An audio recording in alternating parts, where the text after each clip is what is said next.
Buongiorno, io sono Giada Tasinato e questo è il nuovo numero della serie di articoli appassionanti firmati Passione Antiqua, il negozio di antiquariato della mia famiglia situato ad Abano Terme. Dopo la pausa estiva siamo tornati con un approfondimento dedicato all'argento. Come sempre, durante il corso del video vi mostrerò vari gioielli e oggetti realizzati proprio con questo metallo. Di tutti trovate il link giù nel box informazioni, dove ci sono anche il link per iscriversi all'area riservata del nostro sito e i link ai nostri altri social, così da non perdersi nessuna news e soprattutto nessuna promozione. L'argento, simbolo di purezza, chiarezza e femminilità, è da sempre uno dei metalli più amati dall'uomo, che l'ha usato per realizzare, tra le altre cose, ornamenti personali, oggetti sacri, utensili, monete. Il nome latino di questo metallo è argentum ed è quello da cui deriva il simbolo chimico Ag che troviamo oggi nella tavola periodica degli elementi. L'argento è il miglior conduttore elettrico e termico tra tutti i metalli, oltre che il minerale più luminoso e riflettente di tutti. Insieme a oro, platino e palladio fa parte della famiglia dei metalli nobili, che si distinguono per un'elevata resistenza all'ossidazione e per una notevole stabilità chimica. Anche se, come saprete, a differenza dell'oro, in realtà l'argento tende un pochettino a scurirsi nel corso del tempo, o meglio ad ossidarsi.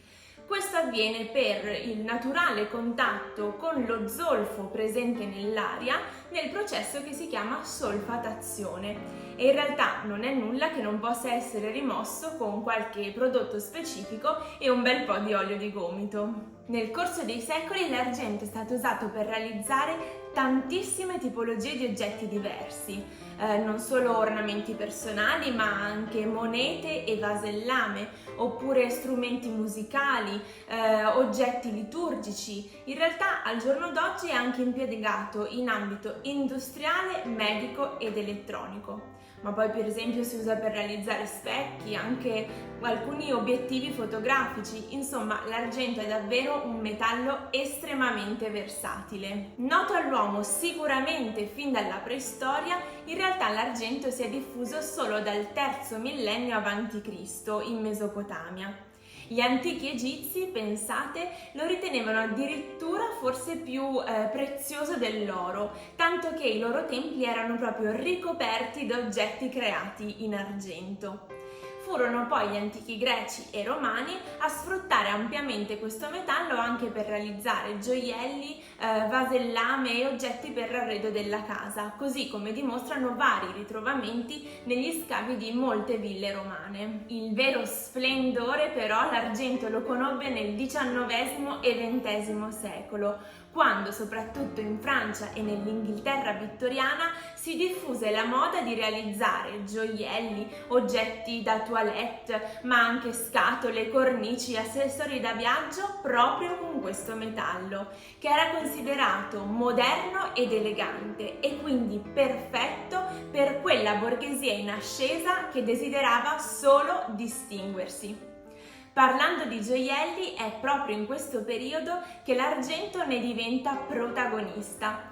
Infatti, in mancanza dell'oro bianco, che doveva ancora essere formulato, era il metallo prediletto per la realizzazione di montature leggere ed ariose, spesso lavorate a traforo o a cesello.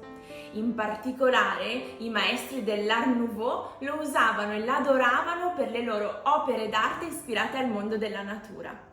Da questo momento in poi l'argento entra dirompente nel mondo della gioielleria per non abbandonarla più. Infatti ancora oggi può essere trovato alla base di gioielli più semplici, ma anche sfruttato come metallo nobile vero e proprio. Fino al Medioevo la produzione europea si riforniva quasi esclusivamente dai giacimenti presenti in Sassonia e Boemia. Ma con l'arrivo di Colombo nelle Americhe anche questo campo subì proprio una rivoluzione grazie alle miniere che vennero scoperte esserci in Messico e Perù e che vennero proprio sfruttate intensamente dalle varie potenze coloniali. Oggi l'argento si trova anche in Canada, Stati Uniti, Bolivia, Australia e Cina. Quest'ultima proprio fa parte dei grandi produttori di argento insieme a Messico e Perù. Qui da noi in Italia l'argento non è particolarmente presente, si trova solamente come sottoproduzione della lavorazione di altri metalli in alcune specifiche zone. Tuttavia il nostro paese si distingue sicuramente da secoli per la lavorazione di questo metallo. Infatti esistono ancora oggi dei distretti artigianali, tra cui anche Padova, dove ci troviamo noi, specializzati proprio nella creazione di oggetti in argento sia industriali che artistici. Abbiamo appena visto quali sono i paesi dove si può estrarre l'argento, ma effettivamente in che siti si può trovare e in che stato si trova? Dobbiamo subito fare una distinzione tra giacimenti primari, ossia le vere e proprie miniere, e giacimenti secondari, che sono invece i depositi alluvionali. Nei primari l'argento si trova come venature all'interno di rocce vulcaniche, mentre nei secondari è diventato ormai delle scheggette, dei granelli o delle piccoli agglomerati che sono stati trasformati così a causa dell'erosione. Così come l'oro, nemmeno l'argento in gioielleria può essere usato al suo stato puro, ossia al titolo 1000 millesimi, perché è troppo tenero e rischierebbe proprio di deformarsi facilmente. Si creano quindi delle leghe con altri metalli per cercare di irrobustirlo, rafforzarlo. Abbiamo quindi l'argento a titolo 925 millesimi, quello che comunemente chiamiamo sterling, che è composto proprio da 925 parti di argento puro e dalle restanti 75 parti di rame. Esiste anche la lega a titolo 800 millesimi, dove sono appunto 800 le parti di argento puro, e questa era quella che storicamente era più usata qui in Italia e in generale nel continente europeo. In realtà ora al giorno d'oggi anche noi prediligiamo usare l'argento sterling. Il prezzo dell'argento è nettamente inferiore rispetto a quello dell'oro, ma esattamente come questo nel corso della storia ha subito varie oscillazioni di valore in base anche ai vari eventi geopolitici e soprattutto alla fluttuazione anche del dollaro. Ad esempio, la crisi economica dei primi anni 2000 ha portato ad un aumento del suo valore dopo decenni di stabilità e ha fatto sì che nel 2011 si arrivasse a sfiorare quasi l'euro al grammo. Poi per 10 anni circa siamo rimasti tra i 40 e gli 80 centesimi al grammo, ma ora stiamo rivivendo un momento di forte rialzo. Siamo arrivati anche a 1,15 euro al grammo, ora siamo leggermente più bassi, ma non escludo che vedremo anche picchi più alti. Per comprendere il valore di un oggetto in argento bisogna prima di tutto capire in che lega è stato realizzato, e questo si può effettuare in due passaggi. Il primo è l'individuazione del marchio, del simbolo, che ci indica appunto la lega, con il numero ad esempio 925 o 800 racchiuso dentro un ovale, almeno per quanto riguarda le leggi italiane.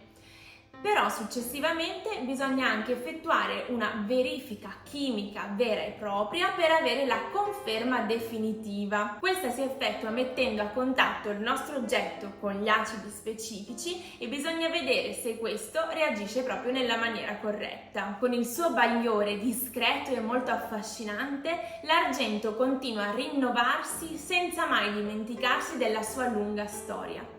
Che sia protagonista di un gioiello Liberty o di un elegante servizio da tavola, l'argento rimane e rimarrà sempre simbolo di eleganza e di artigianalità. Siamo giunti alla fine di questo articolo appassionante dedicato all'argento. Io vi ringrazio per avermi ascoltata e spero di avervi tenuto compagnia. Vi ricordo di seguirci su Instagram e Facebook per aggiornamenti quasi quotidiani. Ci vediamo il mese prossimo. Ciao passionari!